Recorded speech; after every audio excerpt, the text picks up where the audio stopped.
आप पीछे हो, मेहरबानी।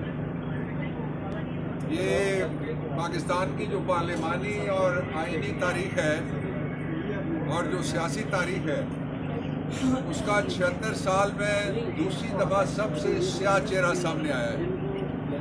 पहला 3 मार्च, पहला 10 मार्च 1970 था और दूसरा 9 फरवरी 1924 को चेहरा सामने आया है। और उसकी वजह यह है कि जो 8 फरवरी का इलेक्शन था उसमें कौम ने कैदी नंबर 804 को मैंडेट दिया। कराची का सारा मैंडेट पाकिस्तान तहरीक इंसाफ का है और बलूचिस्तान का सारा मैंडेट जिनको मिलना चाहिए था, वहाँ लोकल पार्टीज, नेशनलिस्ट पार्टीज और पाकिस्तान तहरीक इंसाफ, उनसे चोरी नहीं किया गया, डकैती मारी गई। ये पार्लिमानी तारीख की सबसे बड़ी धांधली है और सबसे तवील धांधली है। तवील इसलिए कि आज 2 हफ्ते गुजर गए इलेक्शन हुए तकरीबन, तो अभी तक धांधली जारी है, अभी तक रिजल्ट नहीं आया। दुनिया में मजाक बना दिया गया है और लोगों तक सच पहुंचने से रोका नहीं जा सकता। कल अमेरिकन गवर्नमेंट फिर बोली है, उसने कहा कि ये जो आप लोगों ने यहाँ पे शुरू किया हुआ है इस वक्त धांधली का एक तर्ज अमल, जिसके जरिए से आपने जितने भी पाकिस्तान के अंदर जराए हैं, जो जराए अबलाग हैं, इज़ारे राय की, आज़ादी की, प्रेस फ्रीडम के जो जराए हैं, वो सारे के सारे जराए वो बंद किए गए हैं। ट्विटर बंद किया गया है और उसका सबब ये है कि इख्तलाफी आवाजें ना पहुंचे। इसीलिए जस्टिस अकील अब्बासी जो चीफ जस्टिस है सिंध हाई कोर्ट के, कल उन्होंने ये कहा है कि थोड़ी बहुत अगर गैस निकल रही है, स्टीम निकल रही है, तो प्रेशर कुकर से सीटी बज रही है, उसको मत रोको। यानी पाकिस्तान में बोलने की गुंजाइश बहुत कम है और अगर बोलते रहे आप तो इसका नतीजा ये होगा कि सिर्फ सरकारी सच लोग नहीं सुनेंगे। और उन्होंने कहा कि प्रेशर कुकर धमाके से फटेगा, बिल्कुल ठीक कहा उन्होंने। इससे अच्छे तरीके से और पाकिस्तान में जो बिगड़ती हुई और अबतर सूरत हाल है, इस कड़े सले निजाम के नीचे से और इस फरसुदा निजाम के नीचे से और इस बेहुदा निजाम के नीचे से, जिसके जरिए से चोरी किया जा रहा है पाकिस्तान के लोगों का मैंडेट, और चोरी खत्म होने में ही नहीं आ रही।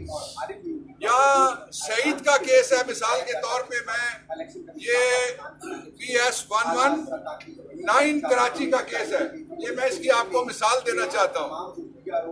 वाज़े तौर के ऊपर लिखा हुआ है कि ये चोरीशुदा इलेक्शन है और चोरीशुदा शहीद वाला और बाकी सब का मैंडेट है, इसलिए कि कागजात आज मैंने तकरीबन 45-45 मिनट ज़हीर अब्बास खोखर उसके केस को मैंने प्लीड किया और मैंने कहा मैं आपको फ्रॉड बताता हूं।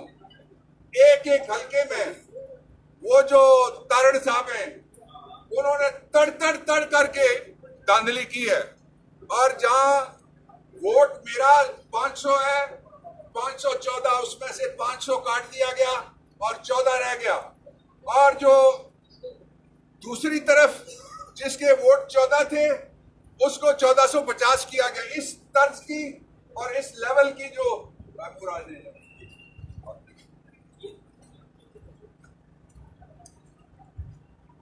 धांधली की गई है। अभी तैमूर मुल्तान से आए हैं, 107 वोट का फर्क है, 104 वोट का इनका फर्क है।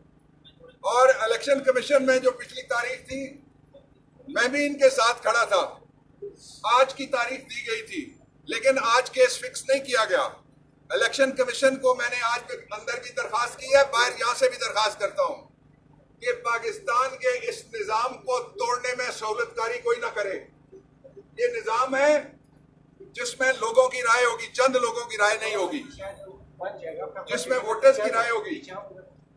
आप लाए थे धांधली की, जब आपने अमेरिका के साइफर के बाद आपने धांधली करके इसी शख्स को बिठाया था।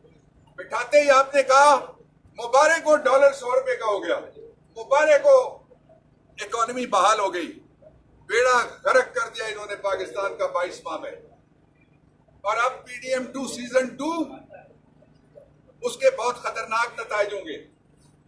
ये तीसरा साल है जिसमें वोट देने वाले हार गए, वोट गिनने वाले वो जीत गए। चंद लोग हैं सिर्फ जो ये सारी धांधली कर रहे हैं, और उसका बड़ा सबब नवाज शरीफ का NRO 2 था। और NRO 2 में लाने के बाद मैंने यहां खड़े होकर आपके सामने कहा था कि I don't see Nawaz Sharif as prime minister of the country. क्यों भागा है वो? उसके लिए इक्तदार खानदान में रखना असल बात है। नवाज शरीफ इक्तदार में, उसके घर की सारी खवातीन पार्लियामेंट में, उसके ससुराली बहन भाई पार्लियामेंट में, उसके बच्चों के ससुराली बहन भाई गवर्नमेंट में। तो ये कोई शरीफिस्तान थोड़ा ही बनाया था कायदे आजम अली रहमत ने, ये तो पाकिस्तान बनाया था। और उन्होंने कहा था ये डेमोक्रेसी है, इसको उन्होंने जमहूरिया कहा था। लेकिन ज़िया-उल-हक के दौर में जो नर्सरी बनाई गई थी, उस नर्सरी में से जहरात, जहरीली जड़ी बूटियां आज भी इक्तदार के अंदर जड़ें फैलाए बैठी हैं। पाकिस्तान के लोगों ने अपना फैसला जारी कर दिया है। 8 फरवरी को जो अवामी रेफरेंडम हुआ है, उस रेफरेंडम के लिए ना बल्ला था ना बल्लेबाज था, अल्लाह ही अल्लाह था और अल्लाह के बंदे थे जिन्होंने अल्लाह के हुक्म के मुताबिक जमीनी खुदाओं को मुस्तरद किया सबको, और वोट के जरिए से वो तब्दीली लाए हैं। और जो बैलेट के जरिए तब्दीली लाई गई है, उसको बुलेट के जरिए से अगवाकारी की जा रही है। हमारे MNAs गन पॉइंट पे अगवा किए गए, हमारे MPA गन पॉइंट पे अगवा किए गए। 3 जगह लेजिटिमेट हुकूमत अगर बनती है, आज बने कल बने, पाकिस्तान तहरीक इंसाफ का राइट है, और ये पाकिस्तान के उन लोगों का राइट है बेसिकली जिन लोगों ने वोट दिए हैं। 2 जरूरी बातें और मैं कहना चाहता हूं कि आप जो मर्जी कर लें, इलेक्शन 8 फरवरी वाला माना जाएगा, 9 फरवरी वाला सिलेक्शन नहीं माना जाएगा। और आपने देखा जो ड्रामा करते थे, एक दूसरे के खिलाफ बातें करते थे, नतीजा क्या निकला? वो एक कहता था मैं घसीट के लाहौर की गलियां रंगीन कर दूंगा, कोयटा में घसीटूंगा, पेशावर में, कराची में। वो लेट ही गया है, कोयटा में भी लेटा, पेशावर में भी लेटा, लाहौर में भी लेटा, कराची में लेटा, और लेटे हुए भी उसने अपने हाथ से कमाल की एक चीज नहीं छोड़ी, चेरी ब्लॉसम, वो उसने पक्की पकड़ी हुई है। तो ये जो चेरी ब्लॉसम प्राइम मिनिस्टर लाया जा रहा है, इसका सारी दुनिया ने कहा है कि ये इलेक्शन नहीं है, ये सिलेक्शन है। सिलेक्शन नहीं, धांधली है। तहरीक इंसाफ कहती है धांधला है, पाकिस्तान के लोग कहते हैं डकैती है। मैं ये वार्निंग देना चाहता हूं उन सारे लोगों को जो पाकिस्तान के लोगों के मैंडेट के ऊपर डाका डाल रहे हैं कि तुम्हारा भी यौम हिसाब आएगा और तुम भी इसी तरह अकेले हो जाओगे। अभी निकलने वाले हो, तुम्हारे चंद दिन रह गए जो 5 गवर्नमेंट्स लाई गई थी। बेसिकली ये किराए की गवर्नमेंट्स थी, गैर आईनी गवर्नमेंट्स थी। जो ही ये जाएंगी, इनके खिलाफ आर्टिकल 6 लगता है, और धांधली का जो भी जिम्मेदार है उसके खिलाफ भी आर्टिकल 6 लगता है। और इलेक्शन कमीशन पाकिस्तान का सबसे महंगा, पाकिस्तान के खजाने को और पाकिस्तान के लोगों को पड़ रहा है ये कमीशन। इतने पैसे तो कोई पाकिस्तान का दूसरा जो इदारा है जिसका ताल्लुक इंसाफ के साथ है, जिसका ताल्लुक मुसावात के साथ है, जिसका ताल्लुक इलेक्टोरल सिस्टम के साथ, इतना महंगा इदारा कोई नहीं है।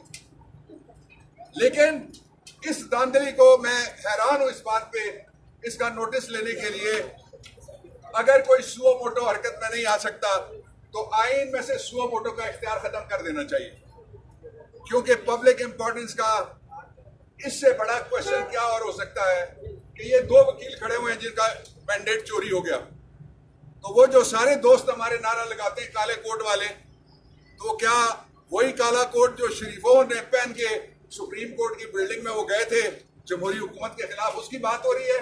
बाकी काला कोट किधर गया? इसकी इज्जत, इसकी आबरू और वोट की इज्जत किधर गई? नवाज शरीफ, आपसे जो बदला लिया गया है कौम ने लिया है। आप तो 2 सीटें नहीं जीत सके लाहौर में, और जो कराची जिनके हवाले किया गया है उन्होंने कराची को उस हाल पे पहुंचाया जिस हाल पे कराची को हमने जब टेक ओवर किया एज इलेक्टेड गवर्नमेंट, हम वापस लेके आए, उसका अमन अमान वापस लाए, उसकी रोशनियां वापस लाए, और आज स्ट्रीट क्राइम का राज है। इसलिए कि लोग ये समझते हैं कि गुंडागर्दी के जरिए से इक़्तिदार मिलता है। इसके बावजूद हम आइन का रास्ता अपनाते हैं, हम कानून का और दस्तूर का रास्ता अपनाते हैं, हम कॉन्स्टिट्यूशनल सुप्रीमेसी का रास्ता वो हमने अपनाया हुआ है। लेकिन ये पाकिस्तान के लोगों की कमजोरी ना समझा जाए। अगर इन नताइज को तब्दील ना किया गया और अगर जेन्युइन गवर्नमेंट्स ना बनाई गई तो गवर्नमेंट्स नहीं चल सकेगी। मैं आखिरी बात ये कहना चाहता हूं कि आज के दिन में किसी शोबा जिंदगी का कोई ऐसा इदारा नहीं बचने दिया गया जिसमें एक शख्स को और एक खानदान को और चंद लोगों को इक़्तिदार में लाने के लिए उसको इस्तेमाल ना किया गया। ये इदारों के साथ खिलवाड़ हो रहा है, ये बंद करना चाहिए। Thank you.